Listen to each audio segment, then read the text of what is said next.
As a 54-year-old chiropractor going back to med school in the Caribbean islands, I want to share with you the do's and the don'ts that I've learned to be successful in my first year of medical school.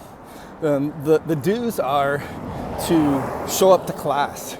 And what I mean by that is don't just show up in person, in spirit, but show up, which seems common sense, but show up with a sincere desire to understand the material that is being presented. Now, it's hard to concentrate for 8 hours a day, but pick your spots, meaning when you're learning something, think about one or two things that when you learn that day, you can explain to a friend that doesn't have very good knowledge of science.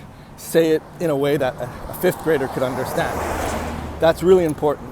Number two is don't miss class. Right? I mean, that's kind of like the same thing, but what I find is, at least in my experience, is with people in our class that are having challenges and maybe they're not doing so well on the exams, they're always playing catch up, meaning they may not do well on an exam, and while they're preparing for a quiz that's coming up by missing class or coming to class and paying attention to their notes for the test later on, they're falling further and further behind. If they have a challenge in the course and they're studying for another course during that class.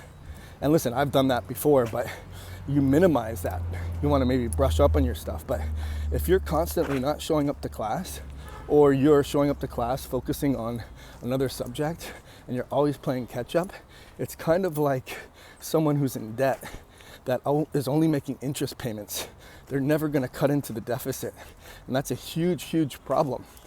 So my suggestion is, as much as it's hard to do, is start each day as a restart, as a redo, where you show up to class and you take as much information as you can, and then that way when the other information that you're learning for the exam or the test has already sort of set its footprints in your brain, because ultimately you're gonna have to learn this stuff and you have to maximize your time or minimize your waste. And what that means is, if you have the ability to really at least put the footprints in your brain for a concept that's hard to understand one time, your brain will form pathways or become plastic in terms of starting to set the roadmap and the tracks in your brain, so that when you learn it or hear it or really digest it a second, third, fourth time, it's becoming more crystallized. So